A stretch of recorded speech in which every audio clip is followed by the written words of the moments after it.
शब्द कितने? 4। बारात आई का मिथिलेश, शब्द कितने? चलो जी छोड़ो। राम में कितने शब्द? 2। सीता में, लक्ष्मण में 3.5, उर्मिला में देख लेना, ऐसा ही समझती नहीं हुए सब। अच्छा, बारात कई दिनों तक रुकी परीक्षित जी। उसके बाद विदाई का समय आया। विदाई का दृश्य कैसा दृश्य है परीक्षित जी। पिता चाहे जितना कठोर रहा हो, जीवन भर कठोरता की हो। आपको एक बात बताएं, दुनिया में अभी तक ये कहा जाता है कि माता और बेटे का संबंध दुनिया में सबसे अलग है। लेकिन परीक्षित जी, हम किताबें पढ़े, इनमें मेरा अनुभव कहता है माता और बेटे का संबंध जितना मजबूत है, उससे कई ज्यादा मजबूत संबंध पिता और बेटी का है। होता है कि नहीं? पिता और बेटी का। बेटी, पिता जीवन भर चाहे जितना कठोर बना रहा हो, लेकिन जब बेटी की विदा करता है तब उससे पूछो क्या हृदय पर बीतती है। और एक बात बताएं, आप खेतों में काम करना और घर आना, पत्नी एक बार को नहीं उठेगी पानी देने को, बेटा भी नहीं उठेगा। अगर बेटी है घर में और उसने देख लिया कि पिता खेत से आए हैं, तो चाहे जितना जरूरी काम करती है वो अपना काम बंद कर देगी, लेकिन पिता को पानी।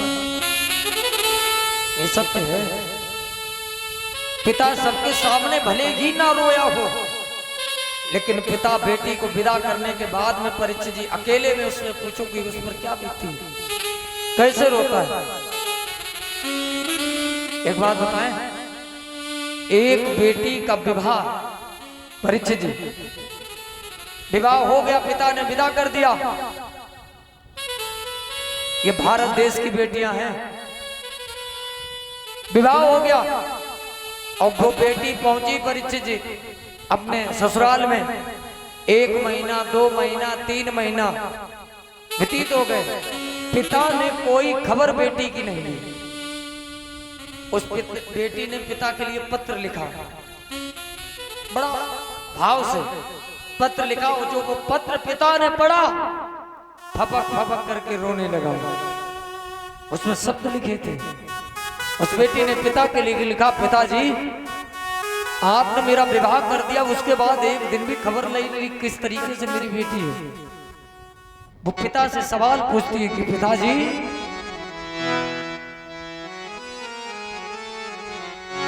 सच बात पूछती हूँ बताओ ना बाबूजी, ओ क्या याद मेरी आती नहीं। और पिताजी आप इतने निष्ठुर कैसे बन गए? ओ पैदा हुई तो घर में मातम सा छा गया। जिस वक्त मैं पैदा हुई, घर में ऐसा लगा कि बोझ बन गई हूं मैं, कोई बोझ पैदा हो गया। कि पैदा हुई तो घर में मातम सा छा गया। पापा मेरे खुश थे, मुझे माता ने बताया। एक आप ही तो थे जो प्रसन्न थे। ले ले के नाम प्यार से बुलाते मुझे वो थे, आते कहीं से थे, खिलाते मुझे भी थे। अब हूँ नहीं, अब नहीं हूँ, अब हूँ नहीं तो किसको बुलाते हो बाबूजी। क्या याद मेरी आती नहीं। जब मैं बड़ी हुई, आपने पैसा कमाया, आप अपने लिए कपड़े लाए हो ना लाए हो, लेकिन मेरे लिए कपड़े लाए हो। जब और बड़ी हुई, जितना पैसा था मेरी पढ़ाई में लगा दिया, बचा हुआ पैसा माता जी की दवाई में लगा दिया, और जो पैसा बचा मेरी सगाई में लगा दिया। अब किसके लिए इतना कमाते हो बाबूजी। क्या याद मेरी आती नहीं। ये एक बेटी का पिता के प्रति भाव है। आप विचार करिए, दुनिया के प्रपंचों में आकर एक पिता ने अपने घर में बेटियों को मारना शुरू कर दिया। एक कलिकाल की घटना है। जो भी बेटी घर में जन्म ले उसको मार देखा है। दुनिया ने कह दिया बेटी बोझ है, मारना शुरू कर दिया। माता को बड़ा बुरा लगा, 4-5 बेटियों को मार दिया। एक बेटी को चुपचाप अपने मायके भेज दिया। जब 10 वर्ष की बेटी हो गई तब बुलाया कि अब तो नहीं मारेगा। पिता को बताया ये अपनी बेटी है, मैंने भेज दिया था। पिता ने कहा हम इसको रखेंगे नहीं। घर के सामने गड्ढा खोदने लगा, गड्ढा खोद करके इसी में मार दिया। गड्ढा खोदते खोदते पसीना निकला। घर से बेटी ने देखा पिता पसीना में लथपथ।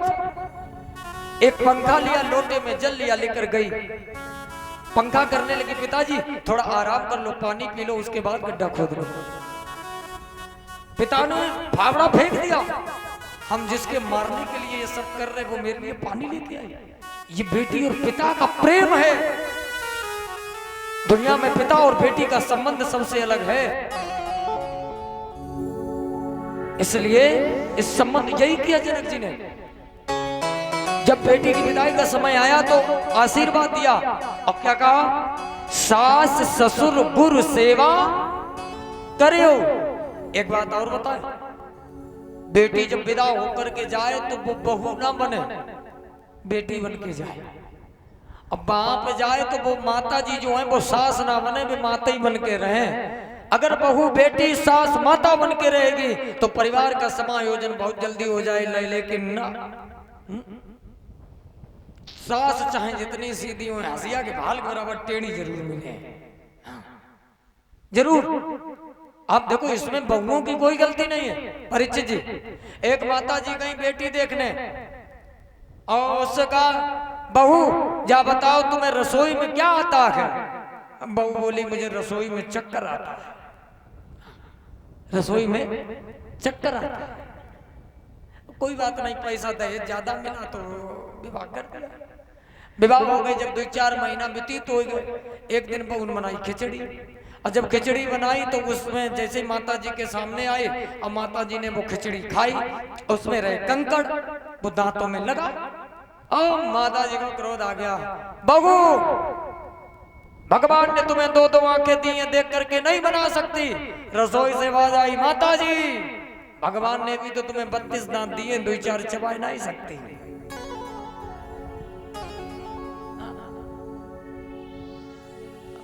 बहू बेटे का विवाह कर लिया। मोहल्ला में फिर देखो कैसे घूमती। जिस दिन से हमने बेटा को विवाह कर दो, कुंजी कबसा बहू दे दौड़ा। अब तो लड़का पीछे था, बहू माता जी बच्चा भी दे दे तो चीनी निकालने चाय बन जाए। बता ये है क्या? हमें बदलना पड़ेगा। अगर बदलोगे तो परिवार का समायोजन अच्छा रहेगा। विदाई हुई, जनक जी ने दशरथ जी को प्रणाम किया, सब लोगों ने प्रणाम किया। उसके बाद में जो सखियां थी उन्होंने जानकी मैया को फिर माला दी। जानकी मैया ने रघुनाथ जी के गले में डाली।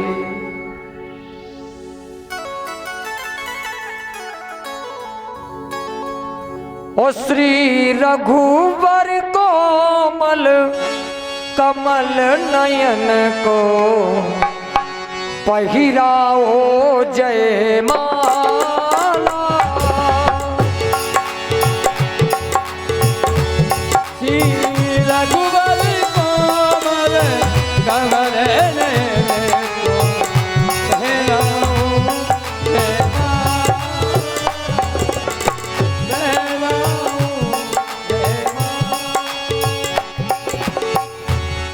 श्री रघुवर कोमल कमल नयन को पहिराओ जय माला। श्री रघुवर कोमल कमल नयन को पहिराओ जय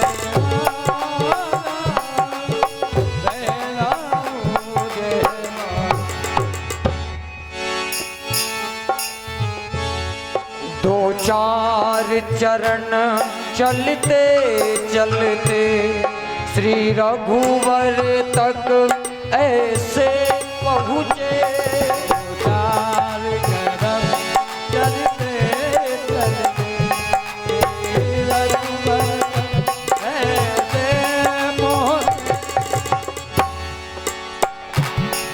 जो छुई मुई के पल्लव हो सिमटे सिमटे सकुचे सकुचे।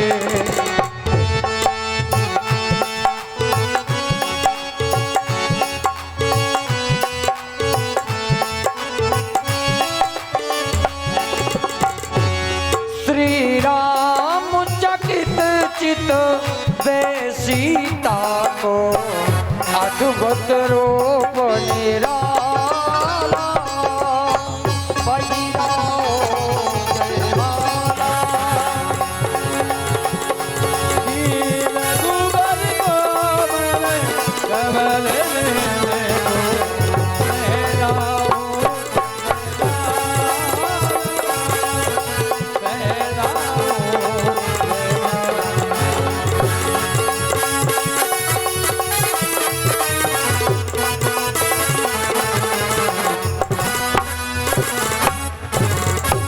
प्रेम से बोले रामचंद्र भगवान की जय। अंदर देख के आप कितना टाइम है? तैयार है? तैयार है? अच्छा ठीक है, 2 मिनट 5 मिनट रुक जाओ फिर